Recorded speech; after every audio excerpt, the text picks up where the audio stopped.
Play activates the parasympathetic nervous system, the rest and digest, and that improves our circulation. It lowers our blood pressure. It improves creativity, prevents stress. It helps us be more resilient. It grows our brain. And there's studies to prove this. It adds to our lifespan. Welcome to Normalizing Non-Monogamy, the podcast where we interview incredible people from across the entire spectrum of non-monogamy to hear their fascinating stories. We strive to bring guests on the show who have a healthy approach to non-monogamy. However, it's important to remember that everyone does it a little bit differently, and the views and opinions expressed by our guests do not necessarily reflect our own. Additionally, we produce this show for entertainment purposes only. Please be aware that we aren't doctors or therapists. Consult a medical professional for anything regarding your health that you might learn about on the show. Enjoy!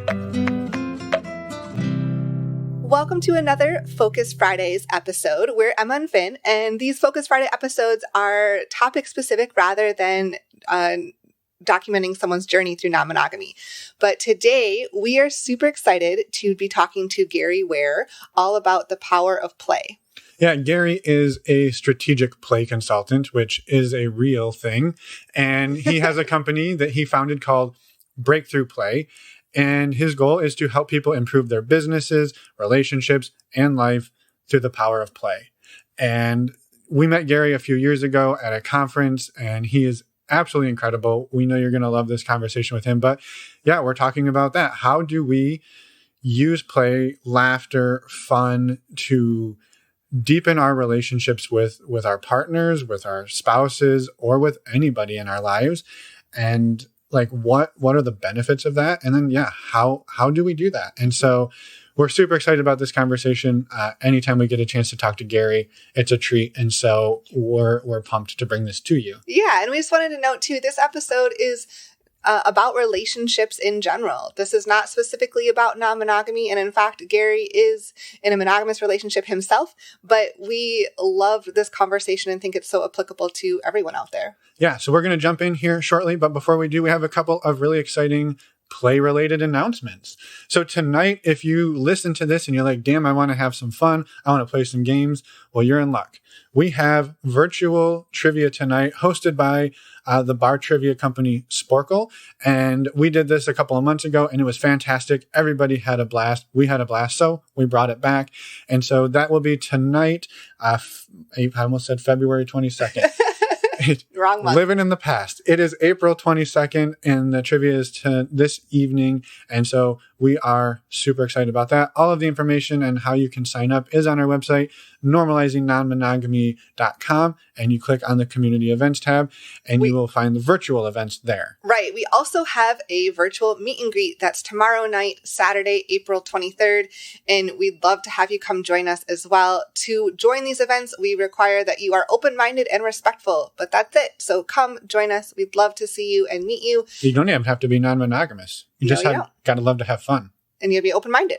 That's true. And if you miss these events, don't worry. We will have more events coming up. So if you're listening to this and you're like, well, that was a long time ago, then just go to our website, normalizingnonmonogamy.com, and click on the community events tab to see the current events that are happening. Yes. And one more thing before we jump in is a huge shout out to our Patreon community, all of the 200 plus supporters there. You all make our lives wonderful. So thank you for that. If you're looking for a community, other supportive, awesome, and playful people, go ahead and check it out. We have monthly Q&As. We also do a men's group and a women's group. And we have an ongoing chat community that people show up and support each other all day, every day. And so if community is what you're looking for, give it a go. We also wanted to remind you to go to our website, normalizingnonmonogamy.com, click on the Contact Us button, and send us a voicemail, send us an email. We would love to hear from you if you want to come on our podcast, if you want to just give us feedback. We'd love to hear also what you think of this episode. So go do that and tell us how you play. Tell us what games you've introduced into your relationship. Yeah, if you have ideas about what you love about your relationship and play in your relationships, tell them to us. We'd love that information. Yes. So with that, we're going to jump into the interview and we will see everybody on the other side. Enjoy. Let's go. Well, welcome, Gary, to the show. We're excited to talk to you today all about play, and we'll get into that in a minute. But first off, we met you back in 2019 at the World Domination Summit. It feels like forever ago now. That was one whole pandemic ago. Right. But you were leading workshops there, and we met you. Finn actually attended your workshop, and we stayed in touch and are so excited to talk to you today. So thank you for being here. I am so happy to be here. Thank you so much, Emma and Finn. But yeah, it's awesome. And you're right. It's a whole pandemic ago. Wow. Right? Crazy, right? Feels like another world. So you in your professional life are a strategic play consultant. So would love to understand more what that is for anybody who isn't as hip as we are and already knows what that is. And then just a little bit about your background and who you are. And then we're going to just talk about play and how play and laughter really can just fuel your relationships in life. I love it. So yes, my name is Gary Ware. I am a strategic play consultant. And for those of you who are scratching your head, like, what does that mean? Basically, I help individuals and I help teams use the power of play to help them be more confident, more creative, collaborate better, and at the end of the day, bring that spark, that childlike wonder back into their lives, because we all need it so much. Yeah. Mm-hmm. Yeah, that's amazing. And we did a virtual event with you about like a month and a half or two ago. And we had like 30 some people like doing all sorts of wild and crazy stuff on Zoom. And like, I don't know, we got awesome feedback and we're excited to hopefully do another one of those. And we did an event in Balboa Park with you as well, in person with a whole bunch of people playing games in the park. So yeah, your work is amazing. And we're excited to dig into like how we can apply that to relationships. So thank you again for being here. Yeah, my pleasure.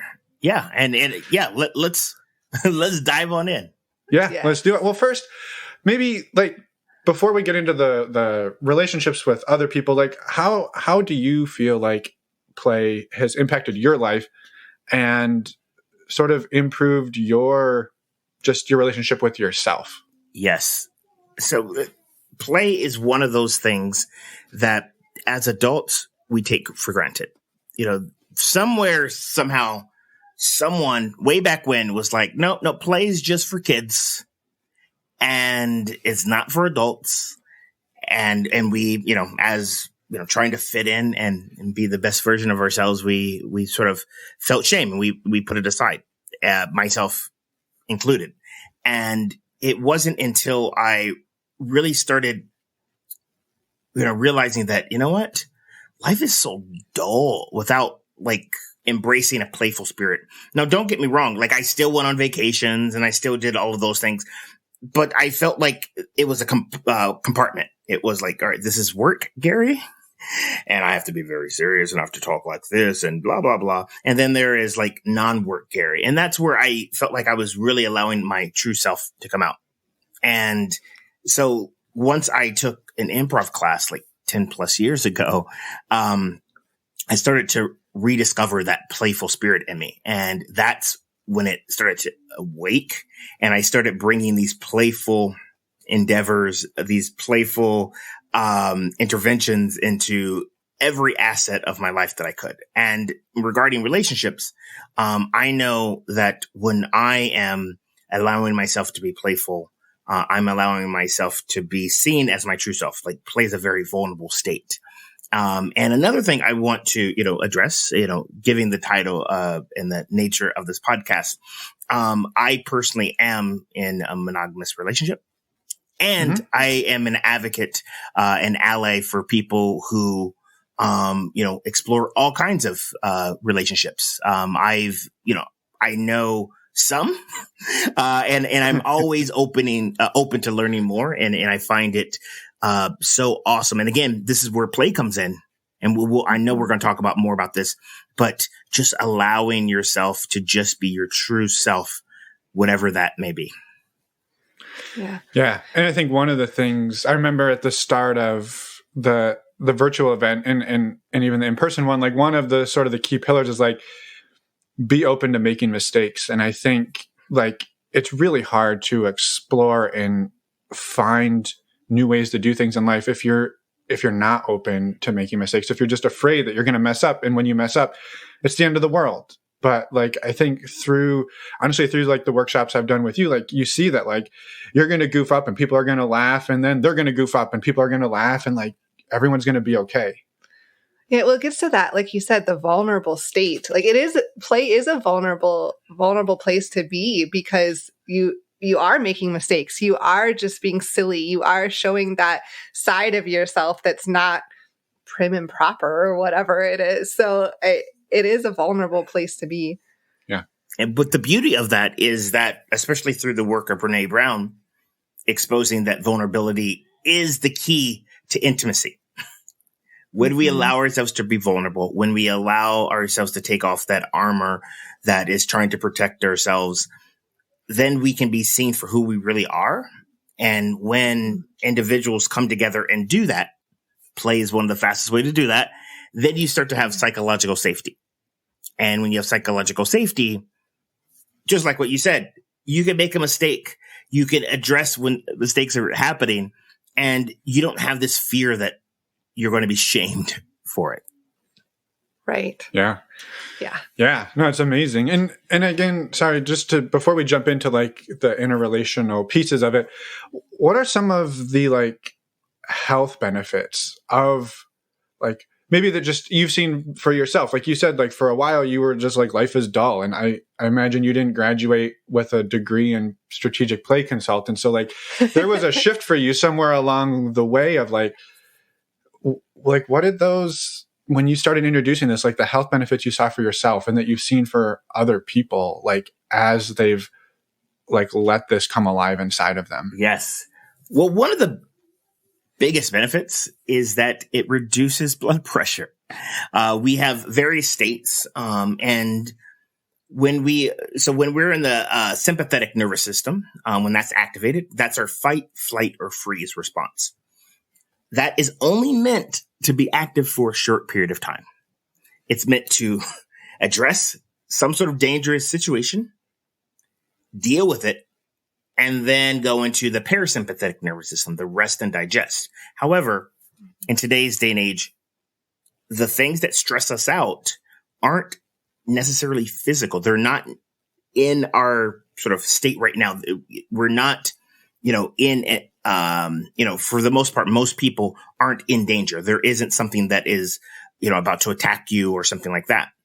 However, the way that the brains respond to the things that stress us out is exactly the same. If you were to put like an EKG machine on our head and introduce us to, I don't know, some things like your battery's about to die on your phone and you're in your car, your brain will light up as if you were being chased by a wild animal. The fact that, you have, 100 unread emails. One of them may be your boss or, whatever the case may be. But the problem is these things don't go away very quickly. So we're in this constant stress cycle. Play activates the parasympathetic nervous system, the rest and digest. And that, improves our circulation. It lowers our blood pressure. It improves creativity, prevents stress. It helps us be more resilient. It grows our brain. And there's studies to prove this. It adds to our lifespan. There is a number of TED Talks about the areas of the world where they're called the blue zones that live the longest. And those people, they have active play in their life. It is part of what they do on a day-to-day basis. Again, the list can go on and on, but this is the thing. I can talk to you about this till I'm blue in the face. The challenge is, you can hear this. You're like, wow, that is awesome. Listen to all those benefits of play. And you might be a little bit, curious about like, all right, how do I tap into that? Especially if I want to improve my relationship, in these other sort of situations. However, because of conditioning, you may not allow yourself to truly be playful. And we can discuss that. And I have some really cool interventions on how you can sort of ease on into it. But yeah, there's so many benefits, health benefits to play.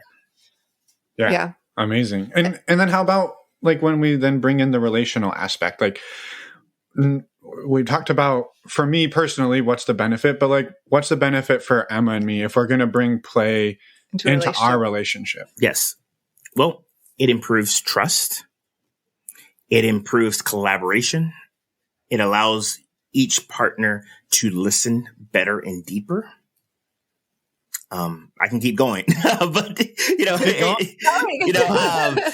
and as a couple, like it creates these new neural pathways, new experiences that will allow you to, look back on things and say, wow, I call them peak emotional experiences where, you are looking back on that. And you're like, you remember that time when we did X, Y, and Z? Yeah, that was great. It's that sort of spice, that we need to, be interested and interesting. Fun fact, playful people appear more sexier than non-playful people.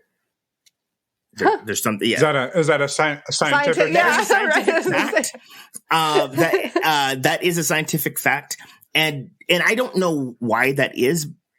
If I were to take a guess, it's something about when you are playing, because it's a very vulnerable experience. Your body is producing endorphins, dopamine, serotonin, and oxytocin. Those are all the neurochemicals that let us thrive. And when you are in a peak emotional experience and your brain is experiencing pleasure, it's going to remember everything that happened. And you're going to associate that with the people that were there. You're like, oh yeah, that was great. And it's an unconscious thing that happens. That's why people start to grow and improve their relationships. Because I like to say couples that play together stay together. That's one of the things that I like to say. So, so if you are experiencing, a state of pleasure and then you're with people, those people are going to appear to be more attractive because of that, because they're in that experience. Yeah. Yeah. Actually, it reminds me of, I can't remember exactly where I saw this. It was some TV show, I think, where they were talking about, or maybe it was an article online about how to like sort of hack a first date. Like if you want to like increase your chances of like having a really good first date where the person remembers you and maybe even falls for you, like do something brand new that's outside of the box that they've never done before, because and maybe even you haven't done. Yeah, that you haven't done, right? So then all of those chemicals are firing, all of those things are happening. And like the example they gave was like, they went for a first date and they like got a rickshaw ride like around some city, and like neither of them had ever done it. It wasn't anything crazy, but like it was new, and it was new enough that like the two of them like were like, hey, this is a new thing that neither of us have ever done. And now we share that together. And like, it makes a lot of sense. So yeah, straight up, that's what needs to happen. And if I can dive a little bit deeper into that on the neuroscience on why that works, is that once you've done something, the next time you do something similar, your brain is going to use less processing power, because your brain's number one job is to keep you alive. That's your brain's job. And once you create that neural pathway, once you create that groove in the brain, your brain's like, all right, cool. We have it in memory. So I don't have to use a lot of like sort of processing power to do this again. And then and that's for anything, like whether it's responses or whether it's actions that you do. Question. This is for both of you and for you listening.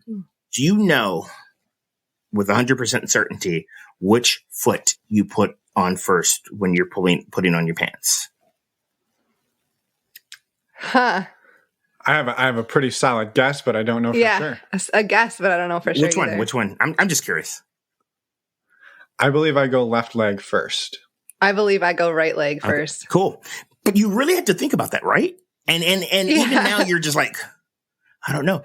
But I don't know because of the pandemic. But pre-pandemic, we probably put on some form of pants or something like that pretty frequently.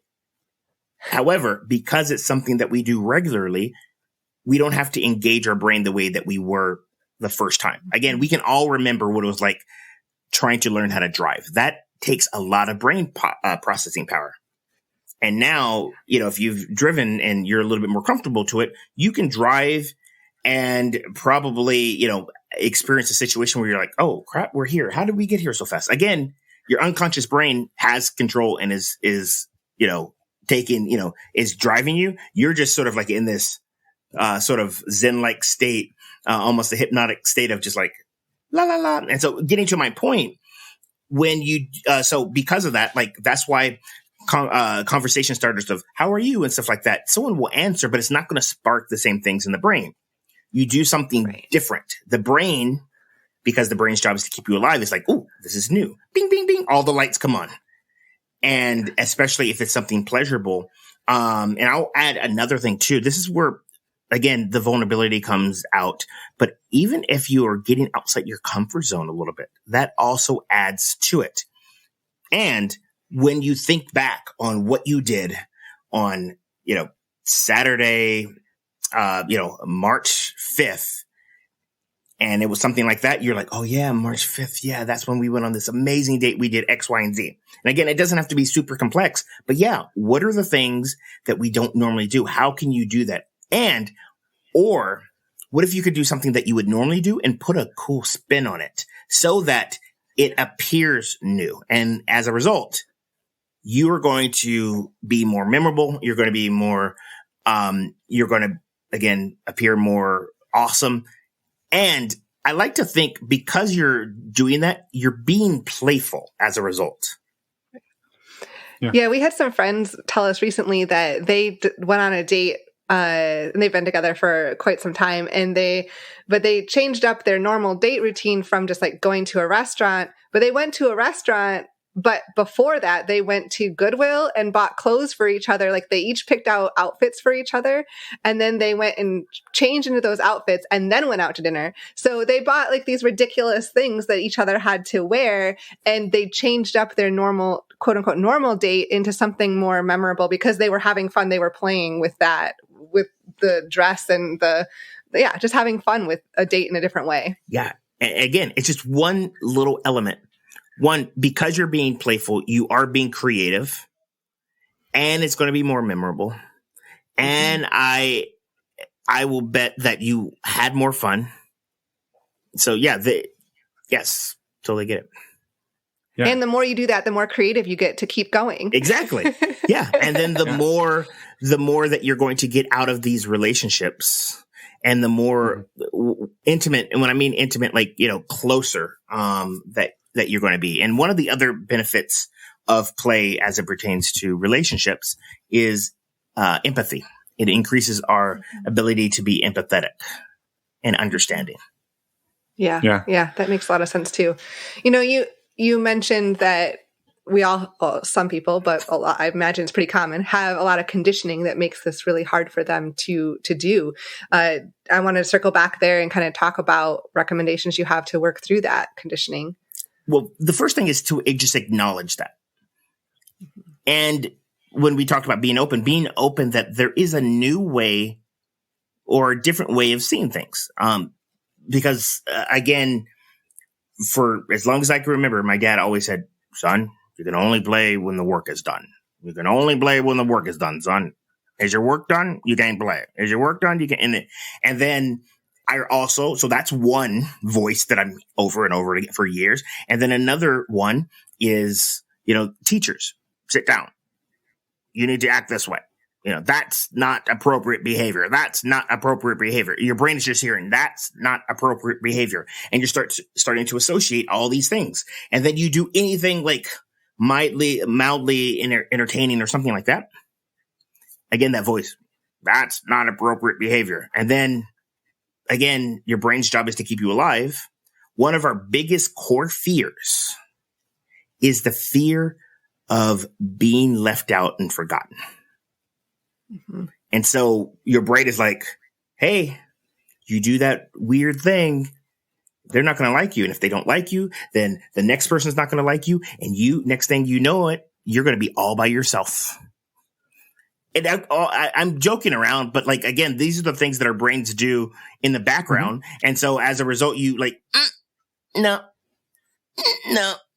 And so but that doesn't feel safe because that doesn't feel exactly smart. Because you don't feel safe. And so you're not going to do, and who would, like, again, that's that's very intelligent. Like, again, if we're trying to stay alive, but see, this is the thing.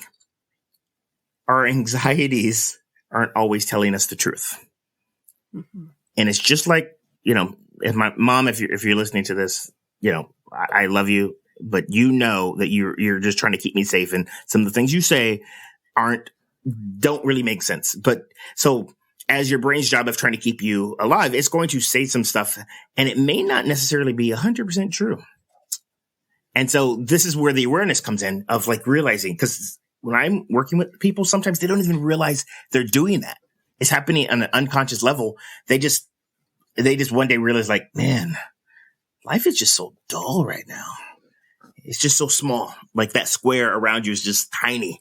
And so, then, start asking them, like, when was the last time you did something outside your comfort zone? I don't know. What was the last time you allowed yourself to just be silly and laugh just for no reason? I don't know. And then you start to realize, like, oh, crap, what happened? And then so having that awareness, the next thing is once you start to realize, like, oh, yeah, I'm not playing like I used to. All right, well, how can we start to add more of that and do it in a little bit? Like, I call these play experiments. Take the context. Do you have? For example, say, since we're talking about relationships and, maybe you think about your relationship and you're like, yeah, I'm not as playful. Maybe we were in the beginning, but not anymore. All right. Just take an area of the relationship and think about, all right, what could I do that is maybe a little bit more spontaneous, a little bit more, I like to say goofy or silly or whatever adjective you want. And how can I just do it at 2%? And so, like, maybe listening to this podcast, you hear the thing about going to the Goodwill and having partner, choose an outfit. That might be too much, but you want to get there. All right. What if it's, you and your partner, choose some small article of clothing. You don't have to go to the Goodwill, but like the whole thing is they're wearing something different. And as a result of wearing something different, it sort of changes the vibe a little bit. Maybe you and your partner can, choose which, like undergarment you're wearing. So only you two know about it. No one else does. And now you're adding that layer. Or maybe it's just, hey, I have a pen, something different. Again, do it on a small layer. And then afterwards, like, this is where it takes a lot of conscious processing to really think back. Did I die? Did people make fun of me? No, they didn't. Did I have fun? I really did have fun. Because this is the thing as it pertains to our emotions. The way that our brain works with positive emotions, it's almost like Teflon. As in, you don't really remember them. Like, you have to work to remember all the positive emotions. Negative emotions is like Velcro. Oh my gosh. You barely do anything that has like a negative reaction. You will remember it forever. So with these good experiences, you have to be more intentional to remind yourself, this was good, right? All right, cool. And then since you're on a roll, what's next? Yeah. Because you got to keep building those positive reinforcement and positive experiences so that you remember those more and build over time versus all of the negative talk and all of the negative experiences. Yeah. What are some like games that you can think of? Like you do a lot of improv, like games that maybe couples or people in relationships can like introduce that, who knows, maybe it's even just you're cooking dinner, right? And you've got this little thing you do. You don't necessarily have to like go to the closet and get out a huge Twister mat and like set up Twister in the living room, but like some things that you can like sprinkle in throughout your day to like liven it up, like, the Goodwill example. But if there's even like other ideas you have that just to get people's creative juices yes flowing. Oh my gosh. All right, let's break it down. You want to get your creative juices flowing. You want to be a little bit more playful. Let's start with a few things. So the cool thing about play is that once you start really getting into this, you're going to think of way more ideas than me. But here's the thing. In order to really like come up with these ideas, you have to be in a playful state. The way that the brain works is that if you're in a fear state, if you're in any other like sort of state, like it's hard to be playful. Like, again, we've all been there, right? Those days that just are not the great days. And you hear the words, oh man, just cheer up. And you want to just, no, you cheer up. You don't get it. I blah, blah, blah, blah, blah. Like, again, your brain is like in a different state. And so, so that's the first thing. Like, so, just, move about, do something, and then, start thinking like, all right, yeah, how can I make this playful? And so the first thing I heard you say was cooking. I love starting with that because most people have routines. They have, there was a research that followed people in their eating habits, and they found that people they don't have variety like they think they do. Like, you may think you have variety in your meals. You don't. Let's just be honest. You don't. And you probably, I don't even pretend to think I do. No. We literally are on like day 6 of eating the same meal because we're living in an Airbnb. So I have no illusion. We just bought in bulk and they're trying to eat it all this week. Yeah. So let's just be honest, right? It is what it is. It's efficient.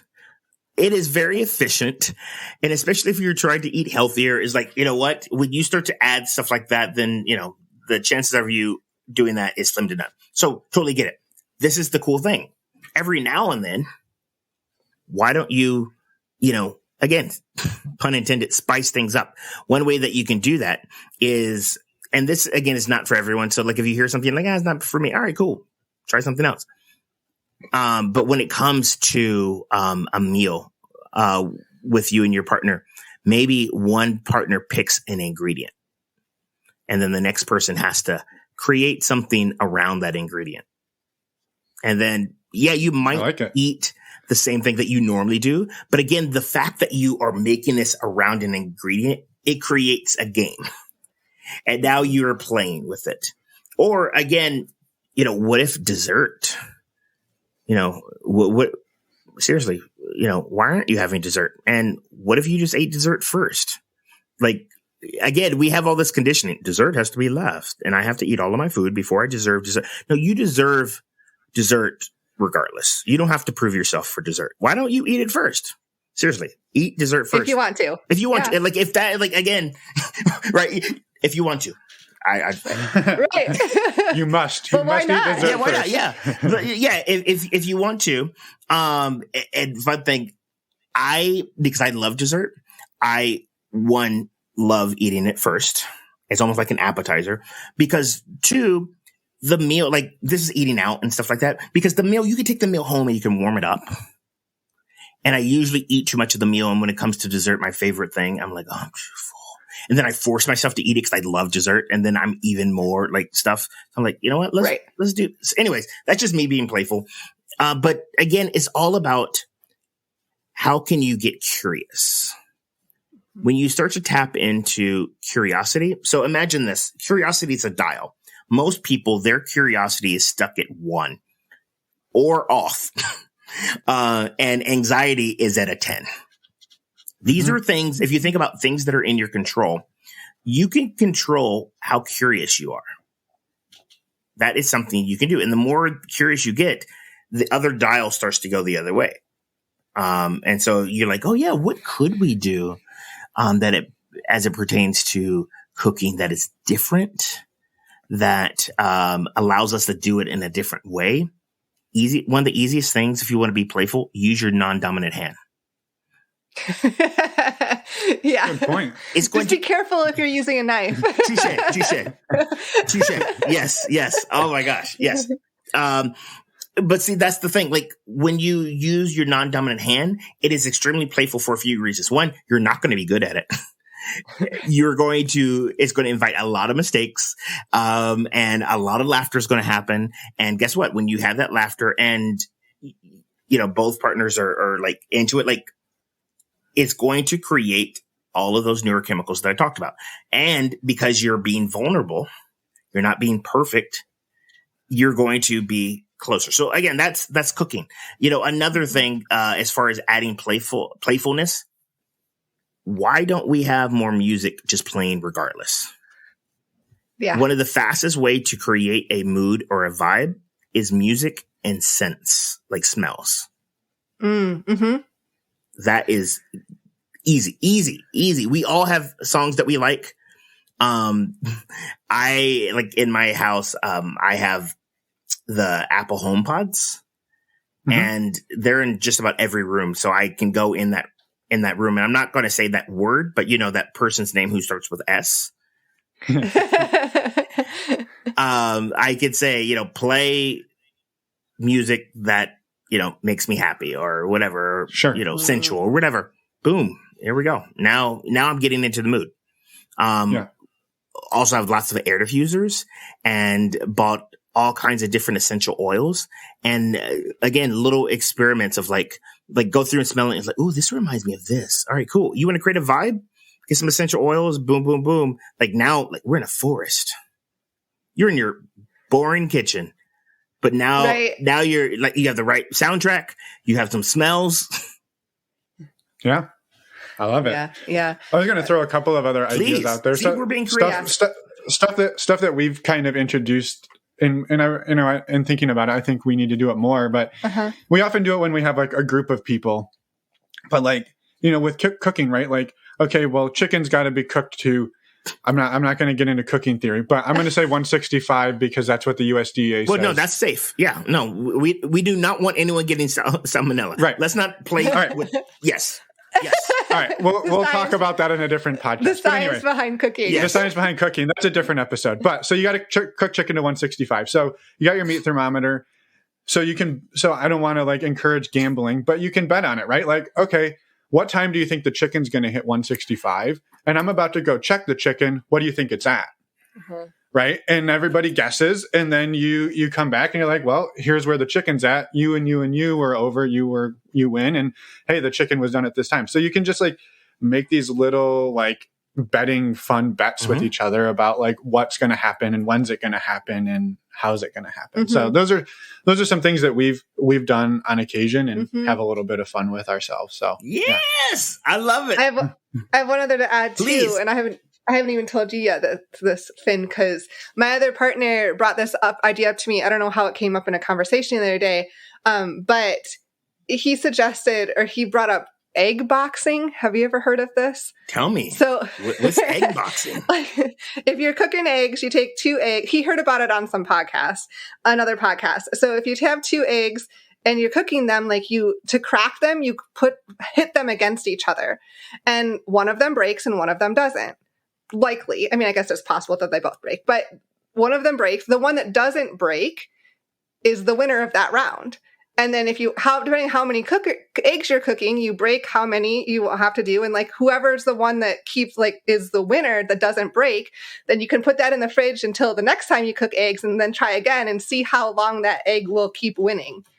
And I thought it was so fun. It's such a simple idea. And he even said that they tried it, and he tried it with his other partner, and they had this one egg that lasted for quite some time. They even drew on it number 1 winner in the fridge and stuff, and just had fun with it.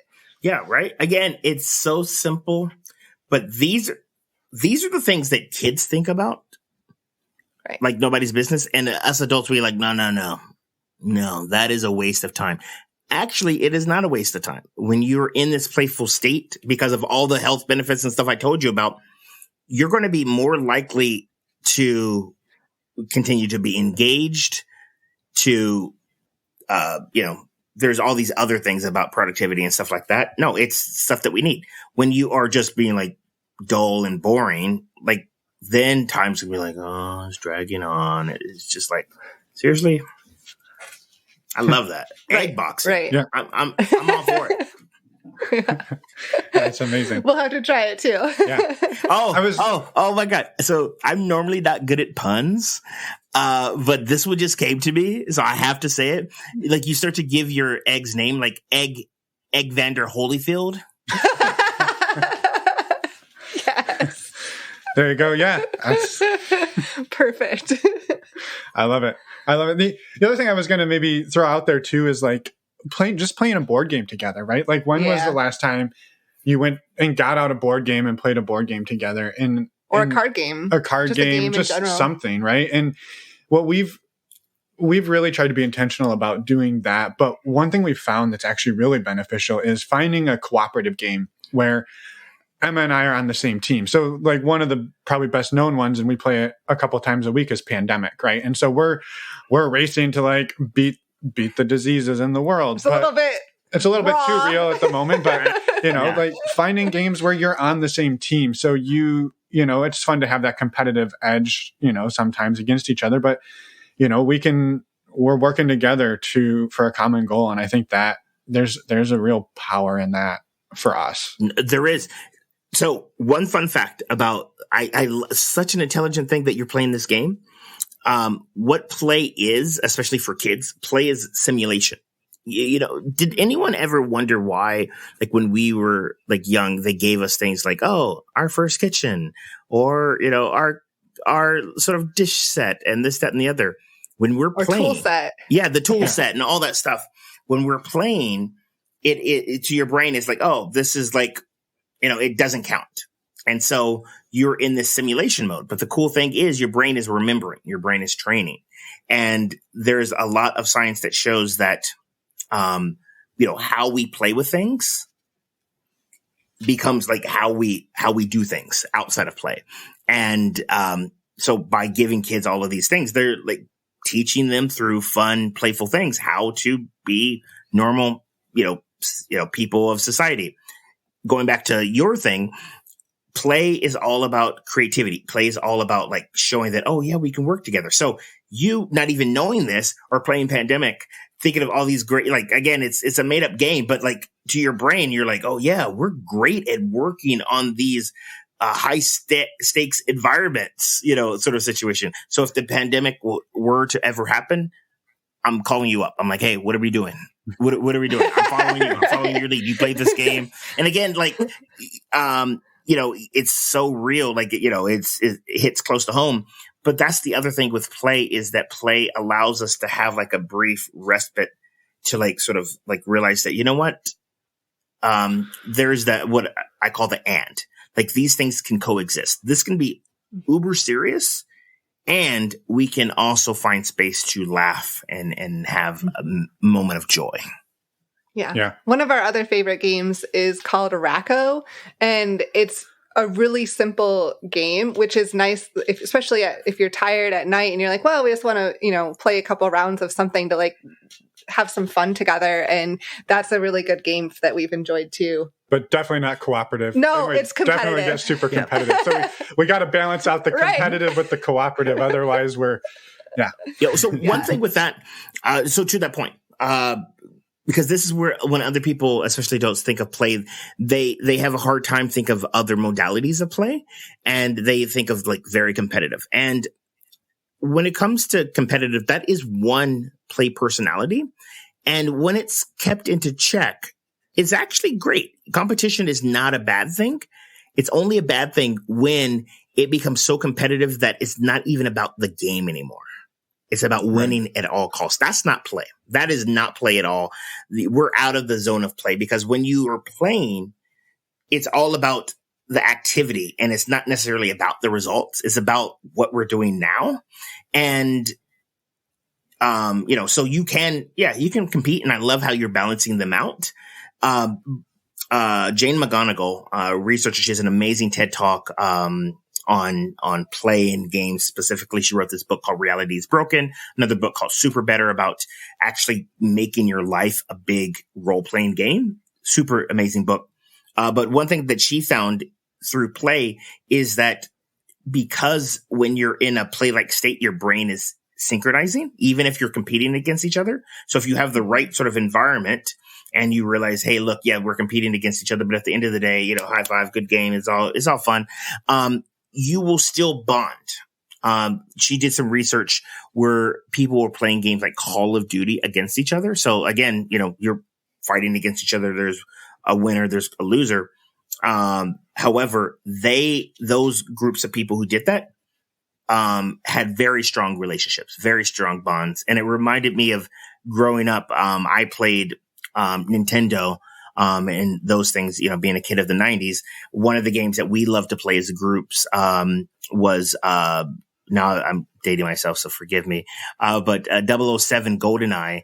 Oh yeah. We used to go and play that like all the time. And again, some people were better than others. And we didn't find that like we like sort of fought like in like at the end, like, no man, like, sometimes we had like little skirmishes, but at the end of the day, it was just all about playing the game. And we had so much fun doing it. That's what it was about. And this group, like, we're still really close.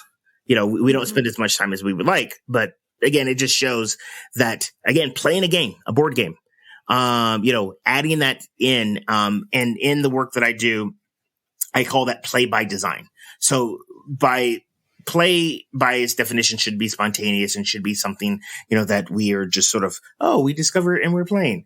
However, as adults who need to like sort of work up to it, is called play by design, as in you are designing environments where play can exist and you're creating that environment for play, for silliness and for, playfulness and things of that nature. Mm-hmm. Yeah. How about translating some of this to like, hey, we have a long distance relationship. Yeah, that was going to be my question. My partner lives across the globe, perhaps, or across the country. Okay. Well, if you like board games, and your partner lives across the boards, I said across the board, sorry, across the world. It's called, game. I'll find the name of it. But it's digital board games. And during the pandemic, so I'm part of this group where once a month we would play board games in person, but then the pandemic happened and someone discovered this. And it's a lot of the board games that like, some of the complex board games and some of the easy board games. It's all online. We would hop on Zoom so we can see each other. We would pull it up and we would play these board games together. And it wasn't the same, but it was close. And so that's one way. And if you want to be playful, you talked about, like card games. I love having conversation cards. Yeah. Mm-hmm. Yeah. I believe you know him, Jan Keck from WDS. Yep. We actually bought his, Ask Deep Questions. Ask Deep Questions. Yep. So we use those for a lot of our virtual meet and greets as conversation starters. So yeah, it's fantastic. Fantastic resource.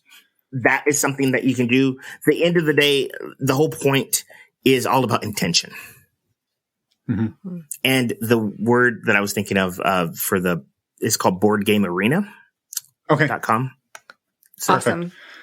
We will put a link in the show notes for that. Yeah. There's also Jackbox games. Exactly. Yeah, that's another one. Yeah, that's more for like groups. I don't think there's a lot that you can do with two person, but like in Board Game Arena, there's like things like checkers and chess. Like it is like, and I think most of them you can do for free. You don't have to necessarily have a subscription to do it. Mm-hmm.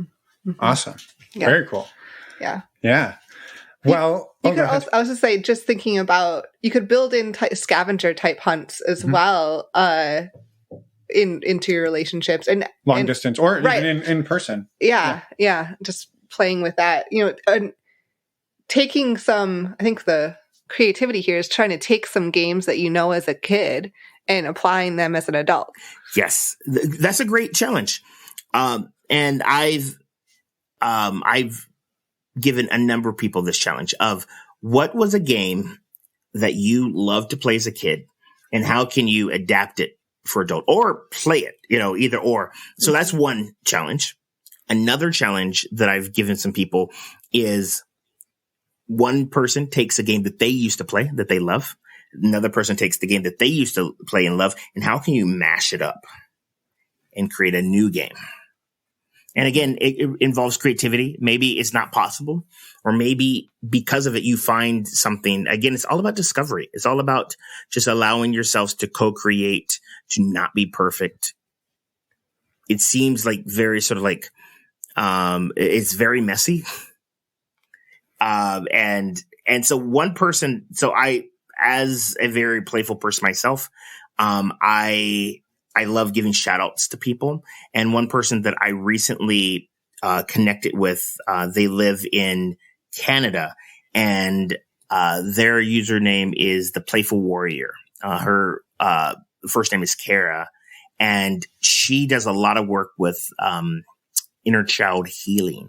So one of the reasons why a number of adults have a challenge with play is probably because of some sort of trauma. And so she uses play as a way to heal some of that inner child work, heal some of that inner child so that it can work for you. Nonetheless, look her up. But one of the things that came to mind was she gives lots and lots of play challenges to people, for especially couples and groups and stuff like that, so that you can, spice things up. So I just wanted to give a little shout out there. Yeah, that's amazing. We'll look that up. And I was actually just to build on Emma mentioning like a scavenger hunt. I think what could be fun there is like, hey, you send a list of things and you say like, I want a photo of you, with these things, over the next, 4 or 5 hours, or today, throughout today, here's five items. Find them and take a photo of yourself with them. Then you get to see your partner. You get to like have the like excitement of trying to find this thing, and you're both doing it then, right? You can also apply this to friends and family or anybody that you want to have like build that type of relationship with. Yeah, for sure. But I like that idea. I say create those. So like, that it is awesome to sort of spark that creativity and do it. If you don't feel like you're that creative, there is a product out there. It's called the Adventure Challenge. And the cool thing is that it's a book, and there's different flavors of it, where like there's one for couples, and there's one for like romantic couples and just like sort of dating couples. And you scratch it off to find out what your challenge is. And then you have to go and do it. And it has different categories. Like these are things you can do in 2 hours, or these might take a whole day. Again, both partners have no idea what's going to happen. You scratch it off, you go do it, and then it comes with like a little Polaroid camera type thing, and then you take a picture doing it. Now, you had mentioned about long distance relationships, Finn. For like, say this sounds really cool. You could buy 2 books, and then each of you can do like a version of it separate, and then come together and talk about it and stuff like that. Again, it requires being adaptive. That's what play's all about. Yeah. Yeah. Love adaptive and creative. Yeah. Yeah. Being open. Yeah.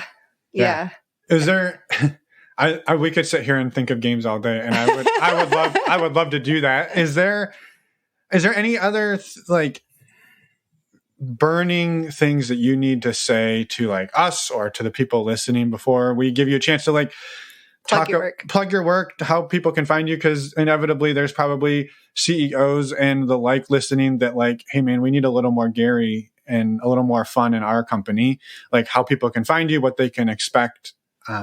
So like, if there's anything else that you need for us to hear, and then plug your work. Yeah. I think at the end of the day, I'm going to say it again.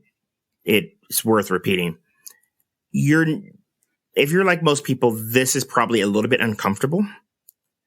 However, I believe in you. I know that it's possible to jump back into your play and to rediscover the things that make you playful. And as a result, be able to connect on a deeper level with everyone, not just your romantic partners, your family and your coworkers and things like that. It is going to require you to be a little bit rebellious, because there's going to be part of you that is going to say, no, we need to stay safe. This is not safe. Don't do it. And I'm here to tell you, yes, you should, but you need to rebel against yourself, so that you can get that playback. Because on there's this meme that says like, it's a circle and it says, your comfort zone, and then there's a dot outside of it, and it's like where all the magic happens. Seriously, that's where all the magic happens. But it doesn't mean that you have to do it like, all out 110%. Do it small. If you take a small playful step, maybe it's one thing that you heard here. Take a small playful step, and take another step, and take another step. And before you know it, you're going to look back and you're like, wow, look at me. I'm actually more playful. Mm-hmm. So yeah, that's it. So I'm just to prod one more, poke one more question at Poke you. It. Keep poking. I'm ticklish though, so be careful.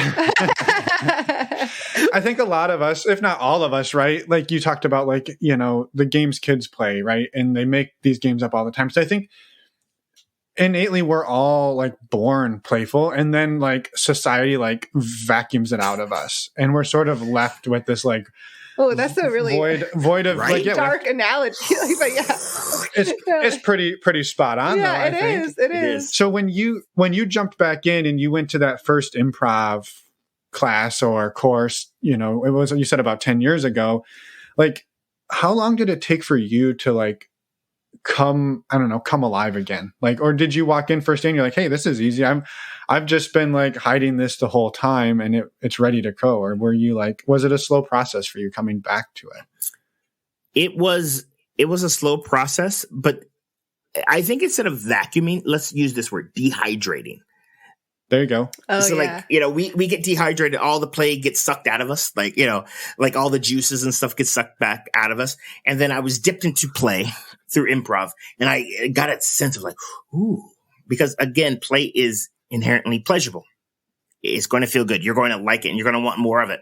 And then when I got home, my wife thought I was drunk. I'm so serious. Like, I went to this class. She thought I was drunk. I wasn't. Like, I was not drunk. I did not have a drink before. I was nervous. I considered it, but I didn't. But then I went to work, and for like that week, it was awesome. And then I started to miss it. And because I'm so glad I had it on the schedule, because then it started to go. That's why I tell everyone, start doing it over and over again so that you can keep it going. Because and again, I've been doing this for a hot minute. I still have moments when I forget that play is something that I should do quite frequently. Like, especially when I find myself in a ongoing stressful situation where it's been prolonged and it's been going on, I don't know, like a global pandemic. You know, I forget. And so that's one of the things that, you know, to that point, I like to say, you know, who's in your squad?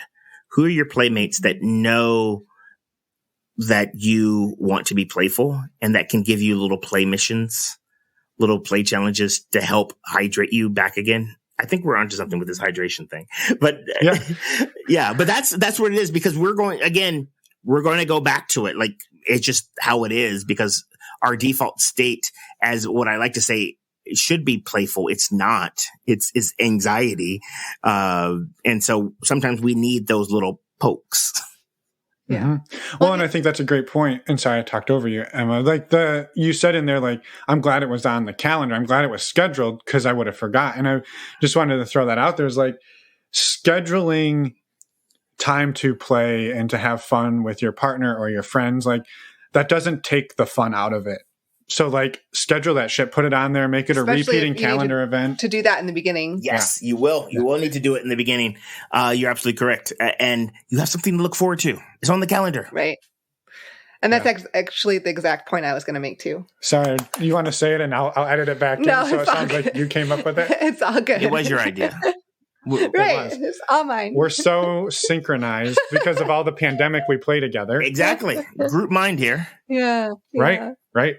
Yeah. Well, thank you, Gary, for this whole conversation. And it's been amazing to talk to you and get this out there.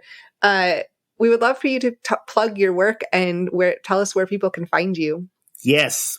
So, if this was somewhat interesting and you're like, wow, I want to learn a little bit more about play, or, you know, how I can, you know, use this myself or with teams, come over to breakthroughplay.com. That's my site. And depending on when this goes live, there might be information about a book that I am writing, called, The Playful Rebellion. And it's all about maximizing your work through the power of play. Because we have to start a rebellion, a playful rebellion, so that we can all be more playful. So yeah, you can find all of that on my website, and reach out to me on all the socials at Gary Ware. I'm happy to answer any questions, give you some tips. That's what I do. Yeah. Awesome. When does the book come out? This will probably publish in April. So we'll When does the book launch? Oh, the book will be almost launched by then. I'm working on some. I haven't set. It's going to be in either late April or May. Perfect. Well, either way, when it launches, links will be retroactively plugged into the show notes. And awesome. Is there anything else you'd like to share? Go out and play. Perfect. And if you can find yourself a ticket to WDS 2022, highly recommend it. Which is the World Domination Summit. The World Domination Summit. Hard to come by, but if you can get one, I'll be there for it. So I'll be there. We'll be there. It is in June of this year. June of this year. The last one. Last one. Right. So Emma and I will be volunteering because that's how we roll. Yeah. We're excited. We can't wait. Anyway, thank you again, Gary. Have a wonderful rest of your day. We'll see you in June. Yeah, see you in June. And we're back. A huge thank you to Gary for coming on the show and for all of the amazing information and conversation that we had with you. We love the work that you're doing and we're so happy to promote it. So a reminder, go check out his website, breakthroughplay.com. Links are in the show notes and support his work.